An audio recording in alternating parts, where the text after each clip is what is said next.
Class is now in session. I am Professor Hockey, and today we'll be discussing Game 51 of the regular season between the San Jose Sharks and the Anaheim Ducks, in which the Sharks have lost 3-2 in overtime. So the Sharks will move back into the loss column as we head into the All-Star break going into this weekend. Tomas Hertl will be playing in that game. However, even though this was technically a loss, the Sharks still end up generating a point in the standings, which actually creates even more separation with the last place Chicago Blackhawks. The Sharks now sitting at 33 points. The Blackhawks, who have been sort of not playing games, they're on their bye week into the All-Star break, they still remain at 30 points. And while the Blackhawks do have a game in hand because of this overtime loss, there is now more than one game of separation between these two teams, which is likely not a very good thing for the San Jose Sharks. But moving on specifically to this game, this one started off really badly for San Jose. Not only do they give up the first goal of this one, which is not an oddity thus far this season, 51 games into it,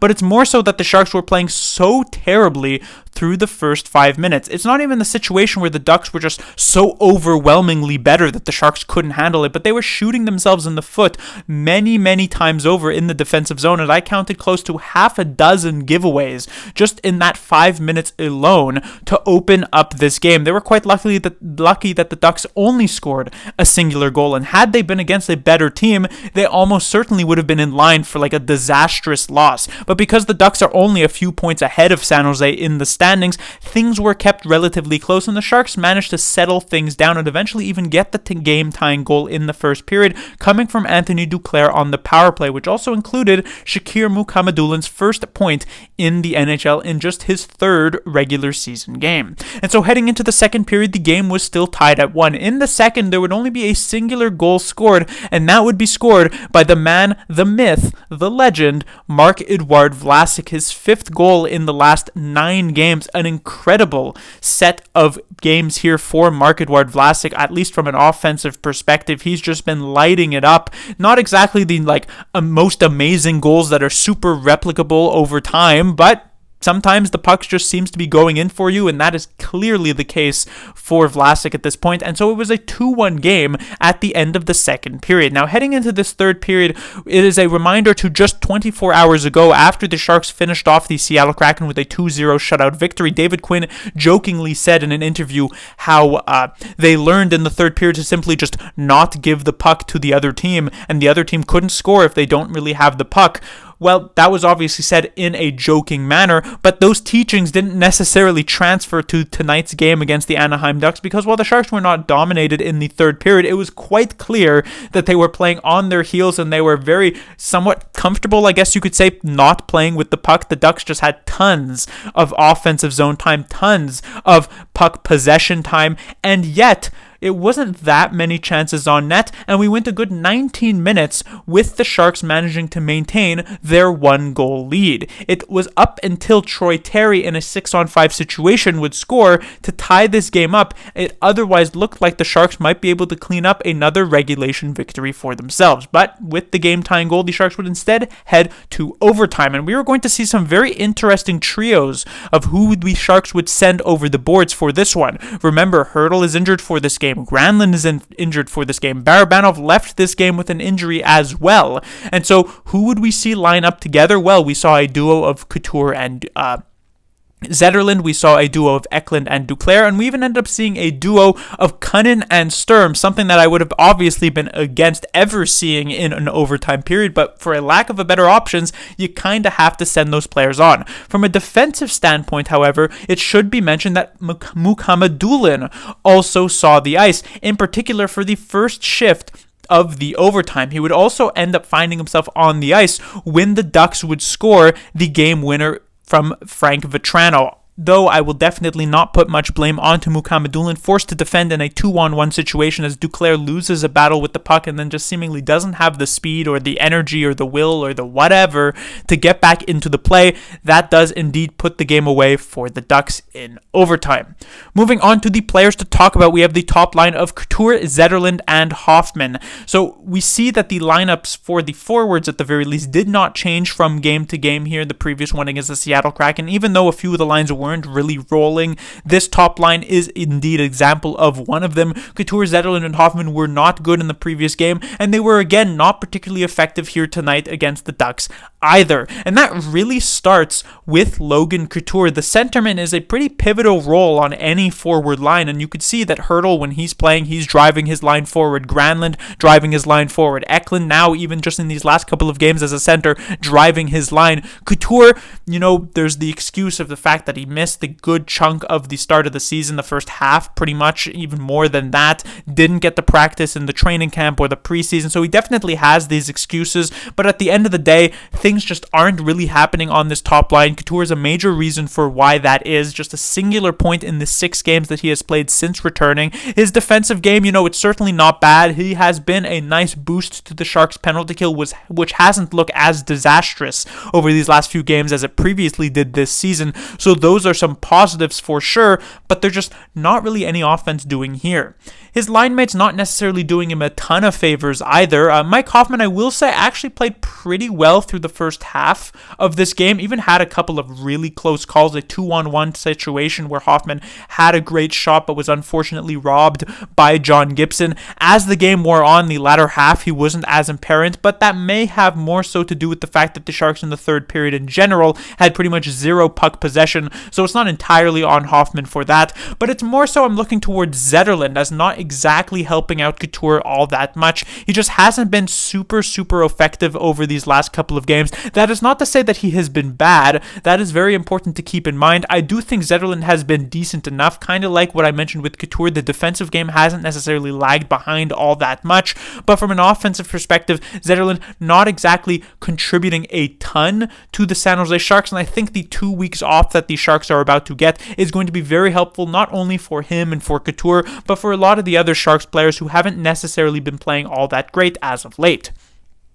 Then we get to the second line for San Jose. Eklund joined by Duclair and Barabanov. And let us start off with Barabanov. As I mentioned earlier on, he got injured in the second period of this game.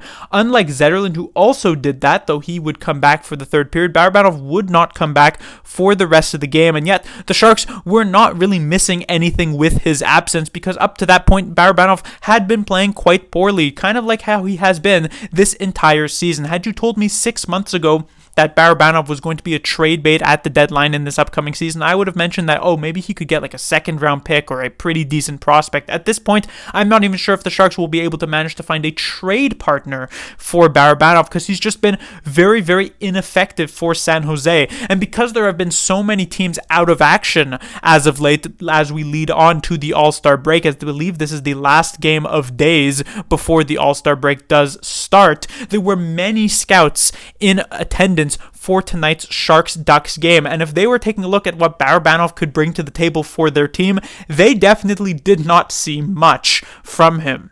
When it comes to the other winger on this line, another bit of trade bait for the San Jose Sharks, that is Anthony Duclair. And the positives, he did score a goal, which was nice to see, and as per usual for Duclair, he's usually good for like a couple of high danger chances here or there. Oh, look at that, he used his speed and created like a pseudo breakaway opportunity. But in a general sense from Duclair, I'm not really happy with how his game actually went down here tonight. Defensively, I thought he was terrible, in particular during the first few minutes of this game. He made 2 huge mistakes, including on the Ducks goal that made it 1-0 early on, where you're just completely lost of what Duclair is really doing in that situation. Barabanov as well, though I already talked about how bad he was, and so that was definitely disappointing to see. And it's just, again, to go back to those scouts who are in attendance, this was definitely a slightly better performance, as I said, over Barabanov. Maybe a team is going to bite on Anthony Duclair, but in the grand scheme of things of this season, it just hasn't been all that great. And then finally we have Eklund here. Now Eklund was really good a couple of games ago, then he got put to center on this line with Duclair and Barabanov for the previous game against Seattle, and he was really good then. Here tonight, I do still think he was pretty solid, not nearly as amazing as he was in the previous couple of games, but again, it is the case where you're looking at his two line mates and they're doing him, not only are they not doing him any favors, but they're actively hurting him by being so terrible at times throughout this game, in particular Alex Barabanov. And so Eklund, he's not exactly getting a ton of help, but from a sort of solo perspective, I do still think it was a pretty solid game for Eklund, so I'm definitely happy to see that. He picks up yet another point on yet another Mark Edward Vlasic goal as well. Then we have the third line. That is Sturm, Cunnin, and McDonald. And this was the weakest line for the San Jose Sharks the other night against the Seattle Kraken. I actually do think they improved here. McDonald looked more involved offensively. I actually thought Cunnin was perhaps the best player on this third line, which was decently nice to see as well. And Sturm, while not outstanding, probably the weak link on the line, I do still think he filled his role decently well. So it was an okay outing for the third line for sure. Then we get to the fourth line, and they have been pretty good as of late. In particular, when the Sharks were on that 3-game winning streak, the fourth line was honestly a pretty decent part of that. They've slowed down since then, and here tonight they've probably the slowest that they've ever been. They weren't necessarily a liability for San Jose here tonight, but if I take a look at Justin Bailey, I barely even noticed he was playing tonight's game. Ryan Carpenter also wasn't super noticeable. Zadina at the very least had some flair in this game, both from a positive and negative perspective. It was nice to notice him at the very least, but his other two line mates not really doing much.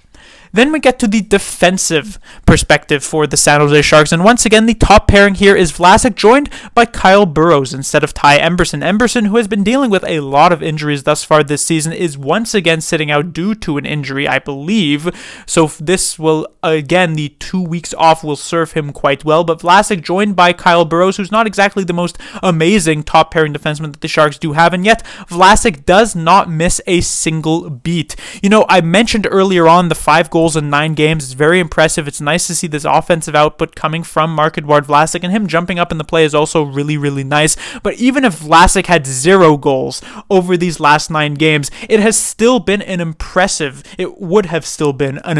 stretch of games for Vlasic, who is really looking like an effective defensive defenseman at the NHL level thus far. He's making so many smart plays. I noticed multiple times in this game he's making strong breakout passes, good decision making in the neutral zone, using some open ice when he sees it to actually make an offensive chance happen. He's getting shots on net, which sort of leads to the goals that he's been actually managing to score, and he just seems to be making the correct choice at every single turn, or almost every single turn, I guess I should say, which is in stark contrast to even just a month ago when Mark Edward Vlasic was making the incorrect choice at every single turn. It has been a literal night and day. I have not seen a transformation of this caliber by a player ever from watching the San Jose Sharks. Him being the worst player on the San Jose Sharks during the first 3 months of the season to now being their best defenseman by far over these last few weeks is absolutely insane. And then when it comes to his defensive partner Kyle Burroughs, I thought Burroughs had a quite serviceable game. I thought he did some pretty good things on this top pairing, but honestly it was kind of the Mark Edward Vlasic show as he kind of stole the spotlight from him. When it comes to the second pairing, we have Mukhamadullin and Jan Ruda. Again, second pairing, first pairing, it's a bit blurry there, but let us focus on Mukhamadullin. And one thing I have definitely noticed from him over these 3 games he has played is that he is an extremely calm player on the ice. And this is a type of adjective that you'll hear a lot of people sort of give to certain players, just kind of willy-nilly at times. Especially goaltenders will frequently get this. In fact, 90% of goaltenders people would describe as calm, but Mukhamadullin is almost frighteningly so. It just feels as though, I don't want to put him on blast or anything. I don't want to say that he's not putting in the effort, but it does feel kind of like a nonchalant style of play that he does at times. It leads to good enough defensive positioning and solid stick positioning as well to make me think that it's still a good thing, but it is quite eerie to see just how calm he manages to be on the ice, playing in his first 3 NHL games here. When it comes to his actual performance defensively here tonight, I thought he was pretty good. He found himself in the defensive zone a lot in the third period, but that was mostly just a general theme for pretty much all of the defensemen in the third period, so I'm not going to fault him too much for that. I thought his positioning was rather solid. He's got a very long reach, and he's clearly not afraid to use that at all in these games. So that's quite interesting to see. He did end up taking another penalty, which is his second in 3 games. That's something to kind of clean up a bit when you are a defenseman. That's one thing that you definitely want to avoid, especially if you're not necessarily taking penalties from like a roughing perspective, trying to be a physical type of guy, and you're more so taking like stick penalties like tripping or hooking or slashing or things of that nature. So he'll look to clean up the discipline side of things, but it's definitely been a very interesting 3-game stint for Mukhamadullin, and we'll see if he manages to maintain a spot when the Sharks return from their break. When it comes to Jan Ruda, he was definitely much more sort of not apparent here tonight. Didn't exactly make a huge splashing impact as he has been over these past few games, so not much else to say there. And then when it comes to the third pairing, we had Ahutyuk and Kalen Addison. In the previous game, I mentioned how Ahutyuk was not good at all, though I was relatively happy with Addison's performance. Well, we are back to our previously scheduled programming of Addison being a complete mess in the defensive zone. He's joined by Ahutyuk, who also was not particularly good in the defensive zone, and so this third pairing, not exactly the best for San Jose. And then finally, we have the goaltender for the Sharks, that is Kaapo Kähkönen. Gets the loss, unfortunately, for the team. It looked like he's going to be well on his way to a very solid 2-1 victory for them, but didn't really have much of a chance on the Terry goal and had very, very little chance on the Vetrano goal, so I can't really put too much blame on him either. It's just a situation where the Sharks, a couple of mistakes, it ends up in the back of their net. He lets in 3 goals.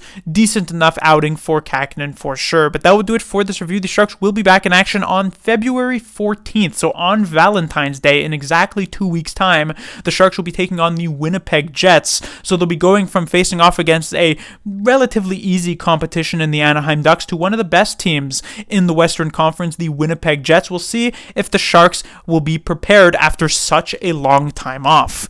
Class dismissed.